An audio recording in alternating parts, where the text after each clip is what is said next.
There's two major football activities happening right now. It's transfer portal season, but then on Saturday, we also have the Celebration Bowl. So let's unpack it all with Gerald Huggins. Oh, yeah, it's Locked On HBCU. Play my music. You are Locked On HBCU, your daily podcast covering HBCU sports. Part of the Locked On Podcast Network, your team every day.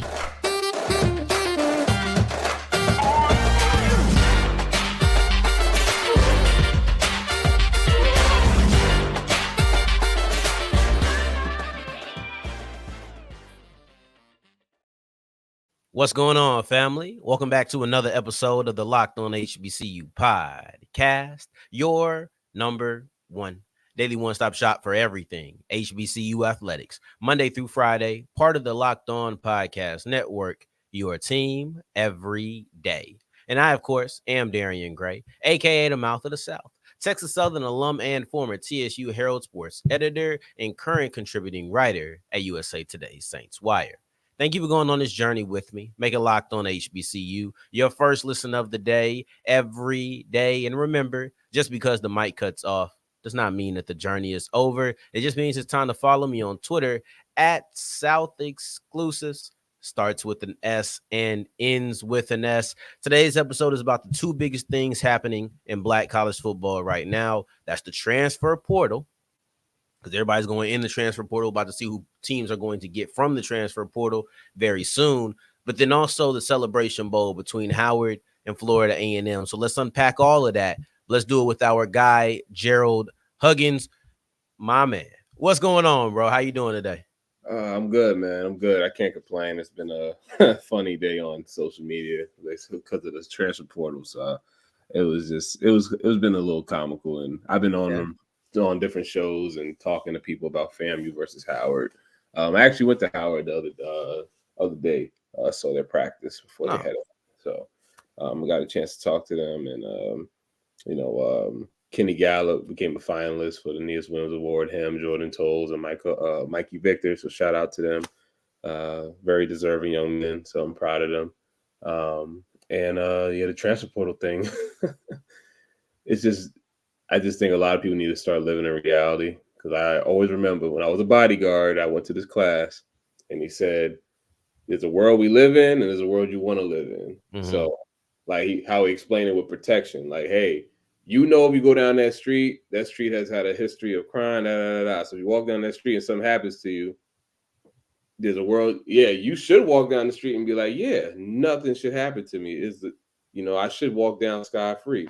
But the reality is, the people that came before you end up having a crime committed against them. So what makes you think you're so special? So that's why I want HBCUs. I'm not going to call anybody out or anything like that unless Darian needs me to. But at the end of the day, there's a reality. I'm a college football coach. You should probably listen to the college football coaches that are dealing with the portal, that are dealing with, hey, my player just went all conference. Someone's in his DM from an FCS school, FBS school, depending on what level you're at. Yeah. And you know what? Because that's really the first question. That's why I just let you rock, because that's the first question. Do you think that we should all collectively just reach the point to where if a player has a really good season, we expect them to enter the transfer portal? And if they don't, we're relieved, but we should expect this to be the case. Because I'm at that point. I know you're at that point, but it doesn't feel like a lot of people are at that point. Okay. I don't know if anybody has noticed, but people could pretend there's going to be a huge drop-off talent-wise for next year, because a lot of the guys that I would say were top prospects going into next year, they're leaving. Mm-hmm. They're gone. The only ones that haven't, shout out to Morgan. They've been able to keep Eric Hunter and Carl and Elijah Williams. So that's a blessing. Thank the Lord for them. So that's why they probably need to be looked at maybe a potential favorite for next year, because their guys are coming back. But for the most part, a lot of people are losing their best players, man. Like Alabama State just lost not just their two best defensive players, their two best players on their team, with Adrian Maddox and who they lost to Keyshawn Johnson. Mm-hmm. Mm-hmm. Those are like Keyshawn Johnson was like the whole offense. That's what I'm saying. Like I mean, listen, granted, some kids' situation is they have 1 year left of grad. They want to just go take a shot next level. You know, my biggest thing is just if you want to graduate from HBCU, that's my thing. Just graduate from one, take your grad year, and go somewhere if that's what you want to do. I have no issue with that. I really don't have an issue with them leaving after a year or two. I just have a preference of like, yo, just get your HBCU degree, you know what I'm saying? And then you can do your thing with your next institution. All good. But I'm a realist, man. I live in reality. I know these players have been getting contacted for a little while before they even hit the portal. Okay, they got friends that go to other universities. They probably done told the coach, like, yo, I got a guy, you know, he got 1 year left, but he's trying to get out of it. He's went all conference. And I'm not gonna lie to you. I think the promotion of our guys, the way we've been doing it, you know, I'm gonna, you know, always pat draft HBCU on our back because, you know, I'm starting to think that, you know, let's call space. A lot of, I'm not trying to throw anything out there, but a lot of FBS and a lot of FCS coaches, fans, is that they follow us because, like, when they hit the portal last year, like when Corey Bullock hit the portal, I had a bunch of people from Cincinnati and Maryland, everybody hitting us asking, how is Corey Bullock? How is he as a player? So they're scouting HBCU players throughout the year, waiting to see who goes all. The kid from Tuskegee is getting so many offers. He's getting so many offers. The wide receiver, really good. So I'm just like, we have to live in reality. Yes, no one outwardly should say HBCUs should really just look like we're just, you know, should really cater to just being a JUCO, or just that's what I get. That's what the tweet was. I get it, but he's just saying what everybody else is already knowing and doing and practicing and understanding that, yeah, my running back just ran for 1,500 yards and 10 touchdowns, and he has 2 years left. And we didn't make the Celebration Bowl or the SWAC championship or the MEAC championship or win the MEAC championship. He's gone.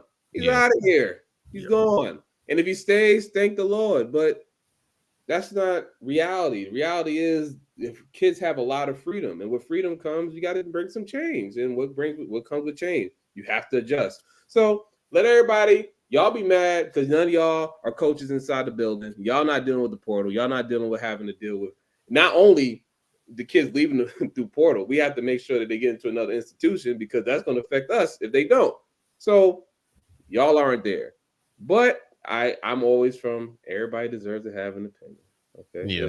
Everybody deserves to use the bathroom.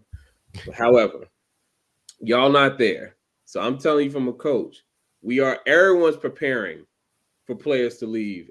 It doesn't matter.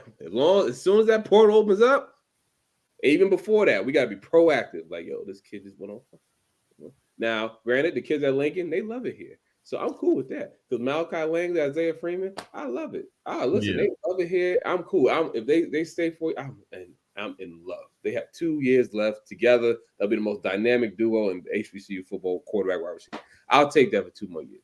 But I always will say, I am a realist, and I'm going to continue to be one. And I'm not going to live in my little whatever I believe the world should be. No, I'm living what the world is. So the world is these kids are going to leave. I think that sums it up. So I'll say this, right? I came on here and I criticized Devin Smith's decision to leave North Carolina Central, not because of his talent, but I didn't feel like he set himself up to be a priority when he tried to transfer to the FBS level, right? Mm-hmm. So if a kid is coming to you and saying, "Hey, Coach Huggins, I'm thinking about entering the portal," what boxes are you asking for them or what boxes do they need to check for you to say, "All right, I understand, I approve, and I would also tell you to enter the portal"? Oh, listen, I don't hold anybody hostage. Okay, maybe not a coach of yours, maybe somebody you're advising, somebody who they say, "Hey, I'm thinking about coming to the portal." Oh, and they want to know if you think it's a good idea. Not a Lincoln athlete, but someone else, period, at any other HBCU, just looking for your advice. Oh, listen, I've had players ask me, but I was like, listen, it ain't about what I think. You just got to believe. You have to really just put faith into, hey, my stock is that high. So I'm like, players, you need to realize if you did not play at an institution, definitely at an FCS or D2 level, what makes you think you're going to move up to Power 5 and they're going to offer you? You know what I'm saying? You have to be elite for the most part. There's always an outlier in everything. But for the most part, if you didn't go all conference in D2 or D or FCS, what are you looking to go anywhere else for? Unless you were supposed to go there and you couldn't qualify or something, and then you just you got a year in under and at another school, and then the coach, I guess y'all kept constant communication, which may not be the most legal thing ever, but whatever. You kept constant communication, and now you hit the portal after you got your grades up or whatever, and now you can go. Okay, that happens too. But it just boils. I'll just tell a kid, you have to know your style. You have to know your worth, but you also have to know what or how people view you as well, what their worth of you is. So it's like, I think that's it's usually unbalanced. So you'll see that's why a lot of kids end up at home without a scholarship because they bet on themselves. And well, we've all as you know, FanDuel, right? Mm-hmm. Was a sponsor, all bet before, and just like oh God, you just need the running back to just get 25 yards, and that's just the game. He gets 80 yards every other game, so he just gotta get 25 this game. He ends up getting 22. So that's we've been there. Matter of fact, as we move forward, there's a couple of running backs that we probably need to look at on each side of the football as we preview the Celebration Bowl as we continue with Locked On HBCU. Well, there you have it. FanDuel, right? Today's episode is brought to you by FanDuel. What a beautiful transition. I don't even know if he knew that was coming, but what a beautiful transition. That's my job, though, Gerald. Right? It's your job to go to FanDuel.com/locked on and hope that your boy Chuba Hubbard can get more than 80 yards, right? I don't think we're putting much money on the Panthers and Saints this year unless we really want to be disappointed. Let's go with something else. But whoever your favorite team is, go to FanDuel.com/locked on, put some money down on your team, some of your favorite players. If you win a $5 money line bet, then you're going to get $150 back in bonus bets. So you're a winner on top of being a winner. Maybe it's basketball season for you, right? I'm still hoping that my Pelicans can continue. It was a little bit hiccup against the Lakers, but other than that, they've been on a good stretch. I want to look at those things, right? So FanDuel.com/locked on. It's FanDuel.com/locked on. Make every moment more. As we continue rolling on today's episode of Locked On HBCU, I appreciate you for making this your first listen of the day every day. Remember, Locked On Sports Today has the first ever 24/7 podcast stream on Locked On Sports Today. Check it out anytime. We're still going. And I have Gerald Huggins from DraftHBCU and Lincoln University. I had to go to Google because I need to get this man's full qualifications. It was too much. Gerald Huggins Jr., assistant football coach, linebackers coach, pro liaison, media relations, and he just told me special teams coordinator too. So let's make sure that we give all of the qualifications here because he can speak on the portal better than most people can. Now let's look towards the Celebration Bowl, right? And here's the thing for me. I've heard the MEAC versus SWAC talk. I've heard it. I know what it's like. Mm-hmm. Is there a true difference in MEAC football versus SWAC football that gives the MEAC this advantage year after year? Oh, most definitely. What's the difference? What is the difference that gives this conference an edge? More physical. They're old school football for the most part. I mean, there's wrinkles, but at the end of the day, they're going to run the ball and they're going to do it efficiently and they're going to do it until they can't do it anymore. And they also play a tougher schedule out of conference, which, if you believe in that kind of thing, battle tested. I believe that the defenses kind of even out for the most part, but I think, we want to, there's more teams in the SWAC, but you could say Morgan, Howard, Central can compete with most defenses in the SWAC. Now, I will say Alabama State and FAMU, I think they'll be tied for number 2 behind Morgan, and then you could fight for Howard, Alabama State, and Central. But for the most part, out of top maybe 5 or 6 defenses in Black college football, 3 may be in the MEAC. There's that. Rushing wise, you pick your poison with who the running games that you're going to see. Central's running game, Howard's running game. Believe it or not, Delaware State, they could have had a better running game than they just did. But even Morgan had a solid running game. Right. Yeah. I think running the ball, the way they just establish dominance and how physical they are. That's why I know people will usually say Alcorn well, Alcorn, I always mess it up. Alcorn could play in the MEAC because one, they usually for the most part they play a pretty nice out of conference schedule for the most part. They schedule pretty well, and they're physical, very physical team. Alcorn's very, very, very, very, very, very physical. That's why when they were at that height, they made it to the Celebration Bowl. Now, I mean, they ran into A&T. Bless their heart. A lot of teams ran into A&T. Yeah, man, but that was they ran into A&T, bless their heart. But those were physical games. I mean, some got out of hand for the love of Christ. But end of the day, I believe Alcorn and I believe even FAMU. FAMU, I mean, because if anybody knows MEAC football, it will be Willie. So he knows. That's a good point.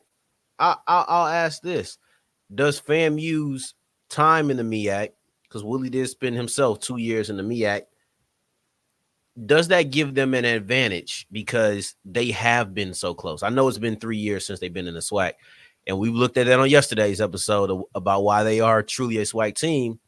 But does that history give them a little bit of an edge over other SWAC opponents? Or excuse me, not over SWAC opponents, but edge in this game over some of their SWAC opponents that could have been in this place? I think FAMU is built, I mean, let's be real. Since FAMU left the MEAC, they still are pretty good against the MEAC since they left. I mean, they've been beating South Carolina State very handily since they left the MEAC. And one of those years they went to the Celebration Bowl and ended up winning. So, South Carolina State ended up going to Celebration Bowl winning. So, I mean, I just think Willie and the recruiting staff, they knew how to put together this roster. They put together a roster to make it to the Celebration Bowl and win it. Or at least, that's why, you can't tell me this based on, they have a nasty offensive line, maybe not the biggest guys, but they have a mean streak to them. When they do decide they want to really run the ball, they can. And also, their running backs are built like defensive tackles. I say tackles, and they're huge. These guys are really big. So they have the running game. So MEAC running game. All right, what's next? Defense. They have that. Quarterback, game manager. You might have someone that might. Now, Davius is not. He's not a game manager. And I just want to put that out here. There's nothing wrong with being a game manager. It literally just means you're doing everything. You're just doing everything right. You're not gonna blow the game for your team. You're gonna make sure you do your job. Everybody around you just needs it. You want to say, dude, listen, get the ball out to your best players, quarterback, let them do their thing. We gotta have a talk about that because this isn't the stage for it. But I do want to get into the game manager negative. I seen your tweet about the negative connotation around game manager that you don't feel should be there. So we gotta get into that because it is something I want to get into, but it's not really. It's not here, so we ain't gonna get to it on the show. No, I'll just say FAMU is set up to be able to produce Celebration Bowl victories. This is a really well put together roster. Shout out to the recruiting coordinator. This roster could win and compete in the MEAC. You know what I mean? Yeah, so I mean, let's not pretend some people. I'm a realist. Here we go. Right. FAMU. There's a chance that since they left the MEAC and went to the SWAC, if they would have stayed in the MEAC, they could have been in those Celebration Bowl.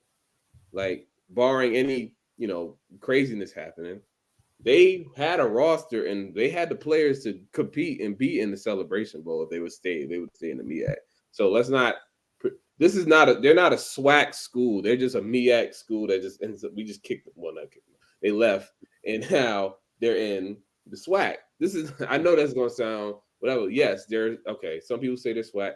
I don't care. No, the SWAC people don't even claim FAMU. Now they want to. I ain't SWAC people. All right, look, I'm TSU people. I claim them. All right, I'm just How was you?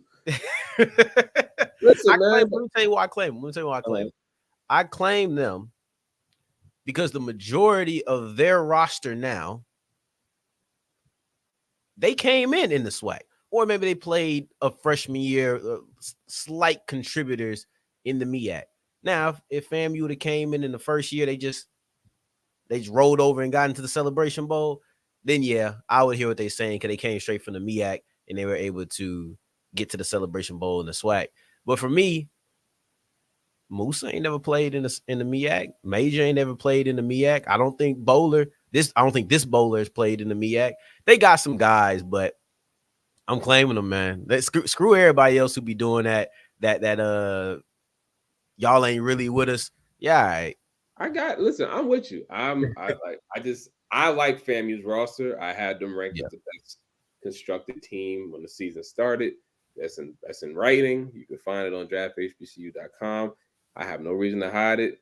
I thought they were the best constructed team from the head coaching, OC, DC, and their positions. That was the best sculpted all around roster. And the game started being played, and well, I mean, it was FAMU, Central, and Howard, and those three have flipped all year to me. I know Howard has some really bad games, but everybody, even if the ones that they won, it was. So I just think that they're constructed well. Howard is also very constructed well with a big offensive line. Some of the best running back was it the best running back? What do you call it? Not trio. Yeah, best running back trio in the FCS, hands down. They have DBs that have excelled. All of them are playing way better than they have any other year. All the DBs are playing their best year of football at Howard, which is amazing to hear. And then the linebackers, they do what they're doing. How do I put this? So the linebackers are game managers. I knew he was gonna say that because they're not messing up. They're doing their job. All they're asked to do is just make the tackles when you're supposed to make them. Up to your shallow zones. If someone comes across the middle, you take it on. If you're in man coverage, running back leaks, just go to the running back. They're just doing their job. Yeah. And that's what I like. And the D-line is just creating havoc. And I know they might not look the part, but I'll tell you, those guys are strong. They're quick. They have an anchor, and they're tenacious. So they're built very well. Oh, and let me just throw out that they have one of the best receivers in HBCU football, Casey Hawthorne, too. And they have a quarterback who could be a very solid game manager. Quentin Williams, he's another one. All he has to do is manage the game, just like he did versus Morgan. You know what? That Morgan game was as clear as it was like he didn't do anything to make them lose. He didn't give the game away. He knew that his defense could stop Morgan's offense, and he just knew, listen, if I score 2 touchdowns, we good. I mean, granted, it wasn't pretty, but he managed the game. He made he made the throws he needed to make. He brought it down and decided to run. He did it when he was supposed to. Fine. I'll take it, because guess what? They won the game. So just throw that back out there about the game. I agree. Okay, so let's move forward and really dive in to the game itself. Let's break down each team where they have the advantage. And then if you want a prediction, I'm not really big for predictions, but I know some people are. If you want to give a prediction, you can, but I ain't going to push that on you. But we'll do all of that as we continue with Locked On HBCU. Today's episode is brought to you by PrizePicks, and PrizePicks is daily fantasy sports made easy. It's very simple. You can go in there, pull up the app. I have the app. Let's see who's up here for Thursday night football tonight. Let's see, because I saw Aiden O'Connell, and you also have Easton Stick. Let's see what their passing totals are. So Easton Stick has 198.5 yards, and then you have O'Connell. Can't see O'Connell right now, but Stick has 198.5. Do you think he's going to have more or less passing yards than that on Thursday night football versus the Raiders? It's the simple thing. You can do touchdown comparison. So you have Joe Mixon, 0.5. Is he going to have 0.5 rushing, receiving, or passing combined? So basically, is he going to score a touchdown? You do that with 2 to 6 players, and then you put your entry, how much you want to put in. And if you're a winner, you're going to make your money. If not, they have certain circumstances where you're able to get your money back if somebody gets injured. It's all perfect. Go to prizepicks.com/lockedoncollege. Use the code lockedoncollege and have your first deposit matched up to $100. PrizePicks, daily fantasy sports made easy. As we're wrapping up today's episode of Locked On HBCU, I appreciate you for making this your first listen of the day every day, making it all the way to segment 3. And I thank you 2 times for that. Thank you. Thank you. I got my guy, Gerald Huggins, friend of the show, on to not only discuss the transfer portal, but then to also look at the Celebration Bowl in and of itself. And I think a lot of conversation around this Celebration Bowl has been around FAMU. I feel like a lot of the conversation around the MEAC football, just in general this year, has been around Central. And it feels like Howard has been consistently overlooked or not at least discussed as much. So for somebody who hasn't paid as much attention to the Bison, what are they missing? Or what do you think people in general are overlooking about Howard? Their defense. Okay. They don't. No one thinks their defense is good. Mm-hmm. They have improved mightily. I know the South Carolina State game was bad. They know it, and we all know it. But that defense has done. They've done what they're supposed to do. They had their games with, they have some lapses, but you just saw when the defense when they kind of like got momentum and came together, the team just looked so much better. It looked so much cleaner.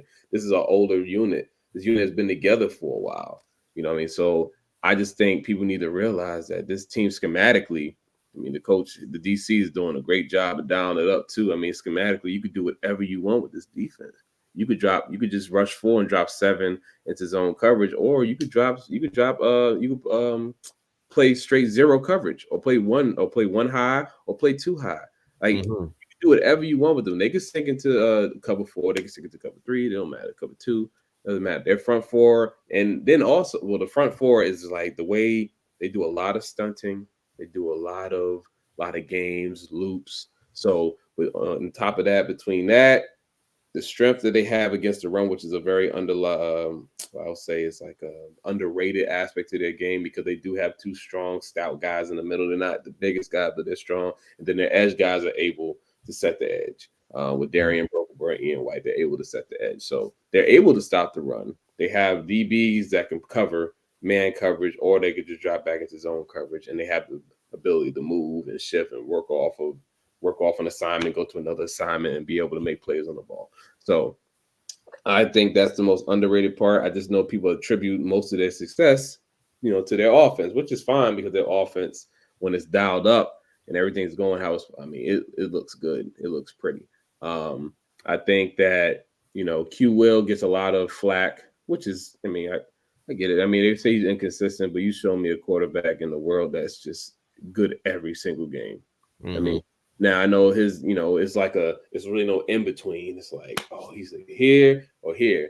But isn't that most quarterbacks in HBCU football? So that's like, I don't know why he gets most of the hate. And I'm not even gonna call it hate, most of the criticism, but it's like he's not doing anything, different than a lot of the quarterbacks that we hold in higher regard.